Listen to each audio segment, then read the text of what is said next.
Was it something that you had always planned na kapag okey na, malalaki na ang mga anak mo, babalik ka talaga sa showbiz? Actually, yes.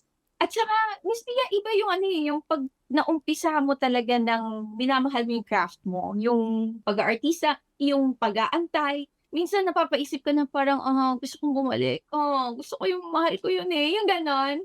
And yet, ngayon sobrang happy ako kasi nagkaroon ako ng chance na makabalik. Ta's ang ganda pa ng show na binigay sa'kin, kaya parang, oh. So, this is your first full show back? Kasi nagge-guestings ka, 'di ba? Yes, nagge-guestings Oo. lang po ako. Before this show, meron po akong ginawa with Yasmin, The Missing Husband. Ah, Pero yes, it that's right, was The Missing Husband.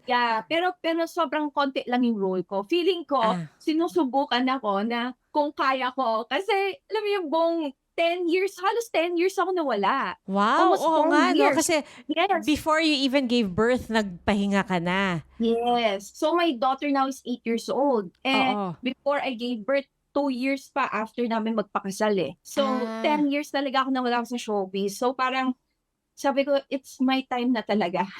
Oh, hindi ka ba nanibago nung bumalik ka? Kasi siyempre taping, 'di ba? Alam naman natin yung oras ng taping napakahaba. Although ngayon mas ano na, mas streamlined, mas regulated as opposed to nung nag-uumpisa ka noon. Miss Pia, hindi naman, kasi na-miss ko, eh. Na-miss ko siya. Alam mo yung waiting ka, minsan nakatulala ka, nagbabasa ka ng script, eksena ka, balik ka ng tent. Na-miss ko yon.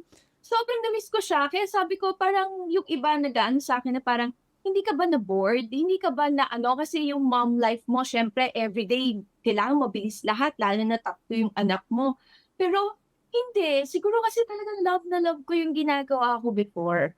Wow, hindi ka nahirapan to convince your family na gusto mong bumalik sa showbiz? No, actually my husband is very supportive na sabi niya sa'kin, "Oh, if you wanna go back and you're happy working, it's okay. Do it," sabi niya. "It's for your own self-worth naman." Yun. My Wow. kids lang medyo nanibago sila kasi sanay silang laging nandiyan ako sa tabi nila.